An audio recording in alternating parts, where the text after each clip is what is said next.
a threat of rain. So No problem. So, you know, we've got a tent set up instead, but that may come down pretty soon.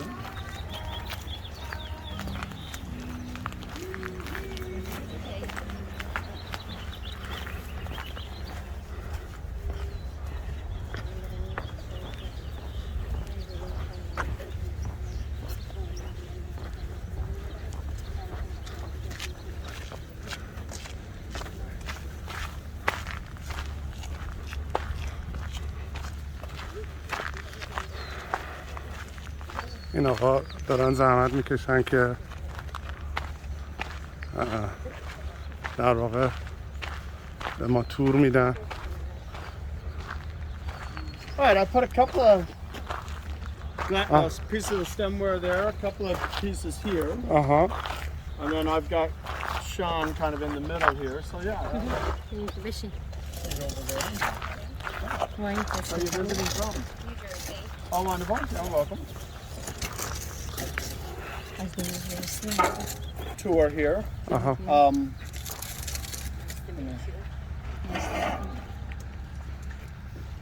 wrong there. So here we go. This is our 2018 signature Napa Valley Sage Vineyard Sauvignon Blanc. Hey, how you doing? Good afternoon. Good afternoon. Hello, good afternoon. Hello, Sean. Hello, sir. How are you? Doing just fine. And Guess I'll sit in the middle. again, this is our 2018 signature Sage Vineyard Sauvignon Blanc. It's 100% Sauvignon Blanc from what we call our Sage Vineyard. That's our vineyard up on that mountain up there. That's Mount Vita out there. And so we have a vineyard up there. It's almost on top of it. And I can get there. در مانته بچه انگورش از اون کوههای اون روبرو میادش. But, و yeah, but we 2018 have vineyard here, we have vineyard up on Mount Veeder, and we have a vineyard down by Bistro Don Giovanni's, about a mile and a half southwest of us over here off of Highway 29. How many acre total you have? Well, those three vineyards make up about 80% of our fruit. We farm in total 120, so I'm going to put that at about 90 acres is what those three vineyards are. The other acres, the other 20% of our fruit can come from our neighbors. A great example of that is right across the street. That red barn out there with a blue tooth painted on it. That's called the Bluetooth Vineyard out there. A dentist owns that vineyard. And he's growing a lot of Merlot and Cabernet Sauvignon out there that we'll harvest and bring across the street. That's some wine with. that 90 acres part of property from that manufacturer. You're talking about that 90 acres as a part of that manufacturer. Use that all the fruits for make the wine on here. Yeah, and plus the other 30 acres that we're procuring fruit from other sources. I got it. We use it all. Yeah, we don't sell fruit. We definitely are buying fruit in order to make more wine. I got it. So there are places you can visit where they actually sell a great deal of their fruit. We're not one of those places.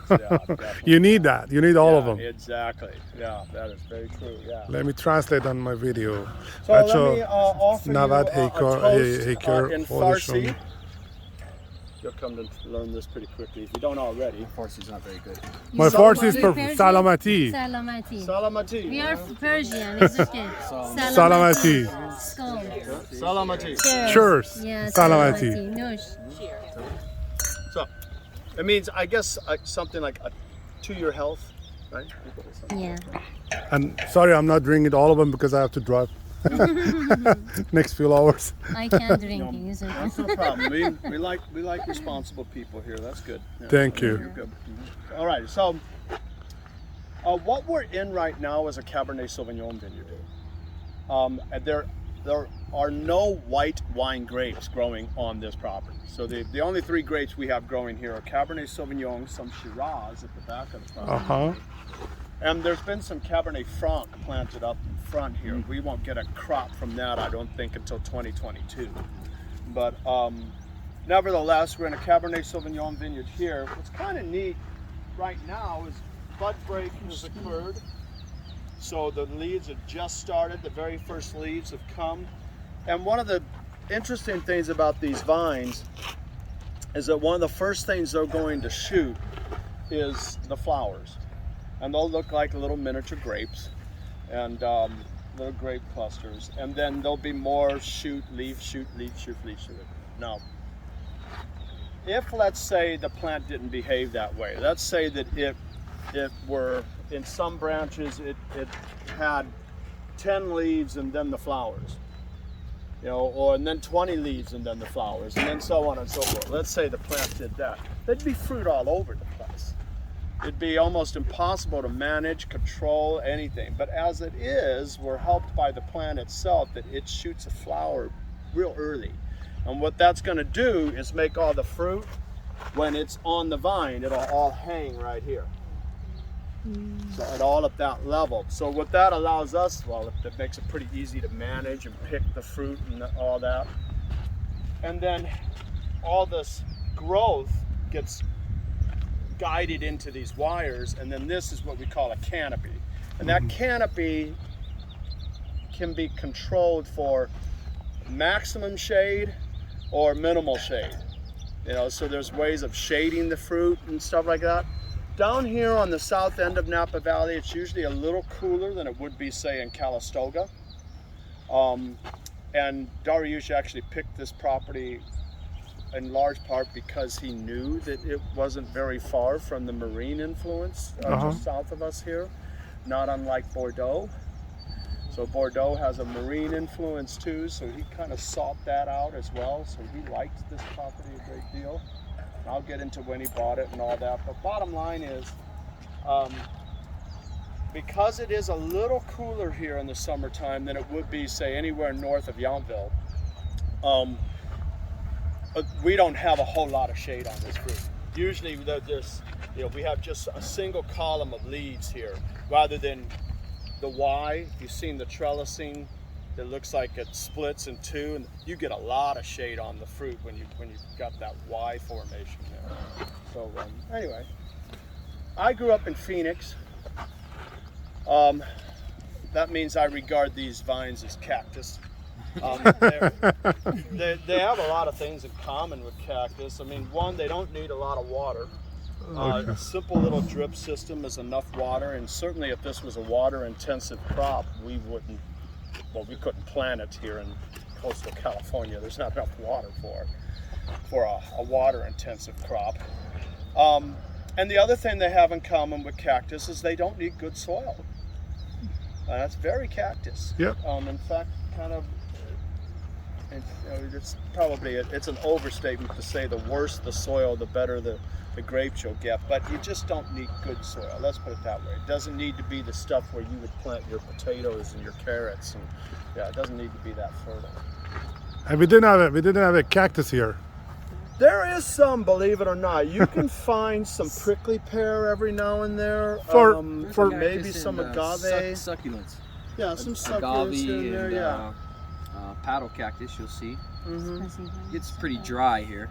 It's hot in June, And July. on Iran, we didn't have too many cactus, not too much, you know. Yeah, it's nothing. It's not technically a desert. No, we have a desert in Iran, and to be honest, the desert didn't have a cactus. You know, the different type of desert. It's a huge, big. The Iran desert has a part they call Gandom Beryan. This is the hottest place in the world, in the earth. The daytime, like noontime, they're gonna go up under 170 Celsius, and nighttime goes negative 10 Celsius. You get 80 Celsius different between the noon and nighttime. It's a huge. You have to watch the video about that on YouTube. You can find it. It's so special in the world. Bless you. 170 degrees during the day. Yes, So it's and nighttime too is hot for it's cactus. negative. Yeah. And it will go negative too. Yes, like 30 degrees, like yeah. Very good. So Or in two. one day you can go from No. 100%. Yeah, I guess. Yes, exactly one day. No any This is for my bacteria under. husband. You You can see? see the That's you fine. can see the camel, the die on the corner. The camel sitting here like 15 years, and you're feeling that camel die like next day, last day. You know it's look like fresh. There's no bacteria right there. No zero bacteria. Yeah. Yeah, that's special place. You have to visit. You have to check. Yeah. Sorry about that. I cut your. That's okay. What I'm gonna do now though is we'll kind of like pretend we're a grape. We've just been harvested. I'm gonna take you to where the winery is real quick. Let's go. And then we'll head downstairs and look at where we keep. You know about that top history in Iran? In Iran, we make that top with the like animals hair. Yeah. The daytime they're gonna open. You can see the sun under that. The cold time they're gonna come together and and it's close the like weather, like heat it up. Yeah. Thanks, God.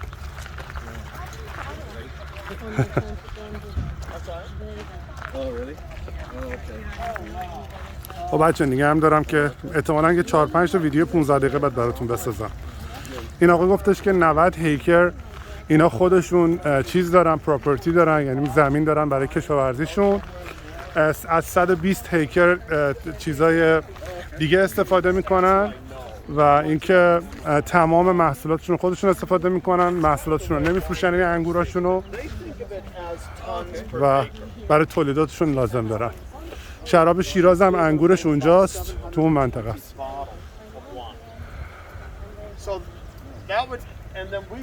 این ویدیو برسه به 14 دقیقه قطعش میکنم، میرم ویدیو بعدی دوباره بعد از این آپلود میکنم براتون بچه‌ها. Let's say 3,000 bottles per acre. And then I multiplied that by 120 acres, which is what we farm. Yesterday we had appointment for Case. Alcatra. Just And sure enough, we come up with 28,000 acre everything. cases. That's about our case production. It's about 30,000 cases. Yeah. 30,000 cases per year. Yeah. Yeah. And how many bottles? 20 acres, harvesting about 4 tons per acre. 4 tons per acre. Awesome. So from here, I just wanted to show you this older building. I don't know. Well, it's okay. Older. You don't know if it's older or not, but it's different from this building here. Okay. So this building here was finished in 1982. It's been on the property since 1982. This building here that I'll talk about has been on the property, well, open to the public since 2004. 2004. So 2004 when اینجا Darius purchased this 82. property in 1997, that was already here. And it was a winery called Altamira. And Mr. Dariush bought it here and built that building and built that new manufacturer right here. Yeah. Okay, I got it. Yeah, but there was already a winery here. So what was in there were barrels of wine, but it was all separate. It was, Cabernet Sauvignon, barrels of Cabernet Sauvignon, 1997 Cab, 1997 Merlot, 1997 Cabernet Franc. It had not been blended yet. That's when he brought in Steve Devitt from Signorello next door. I guess he'd heard that Steve wasn't exactly happy over there, so he brought him over here and said, "Hey, would you like to work with me in making some Bordeaux-style wines?" And Steve became our winemaker, and he blended our first vintage, our 1997 signature Napa Valley Cabernet Sauvignon. That's our oldest bottle of wine. It's a 1997. But again, that wouldn't be ready for sale or tasting or anything like that till about 2000. And they put a tasting room on this property, but in a trailer. And that trailer served as our tasting room for about 4 years until that building was finally finished. Oh, I got it. So, yeah. So now I'm going to take you اولین باتلش رو سال 97 ساختن. داریوش یه نفر استخدام کرده که اولین باتلشون رو بسازن. 2004 این ساختمون این رو ساختن. خب ویدیو رو مجبورم قطع کنم، بچه داره به 15 دقیقه میرسه و میریم ویدیو بعدی براتون.